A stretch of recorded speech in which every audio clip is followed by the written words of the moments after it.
Sudah memasuki hari ke-9, kebakaran hutan dan lahan gambut yang terjadi di kawasan Desa Pulau Krut, Kecamatan Darul Makmur, Kabupaten Nagan Raya semakin meluas. Petugas gabungan dari BPBD, TNI, dan polisi masih kesulitan dalam melakukan pemadaman api lantaran cuaca yang terik dan disertai angin kencang membuat asap kabut semakin tebal, sehingga mengakibatkan jarak pandang petugas dalam memadamkan api semakin terbatas.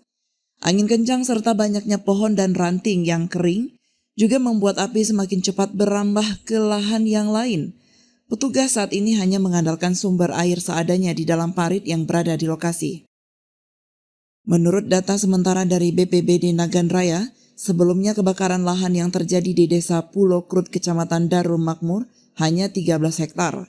Namun saat ini kebakaran sudah mencapai 14 hektar. Bahkan diperkirakan kebakaran akan terus meluas lantaran cuaca yang masih terik membuat lahan mudah terbakar. Kasih Kesiapsiagaan BPBD Nagan Raya, Sigit Herlambang mengatakan, saat ini pihaknya masih terkendala dengan sumber air yang mulai habis, apalagi mobil damkar tidak bisa ke lokasi karena tidak memiliki akses. Kalau kesulitan kita tuh kendala kita tuh cuma ada di faktor angin. Nah, jadi karena angin itu kan pertama arahnya itu ke arah kita memadamkan, sehingga jarak pandang kita pun udah luas.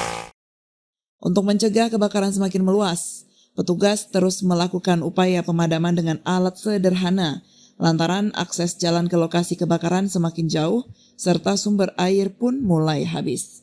Dari Nagan Raya, Orian Saputra melaporkan untuk Puja TV Aceh.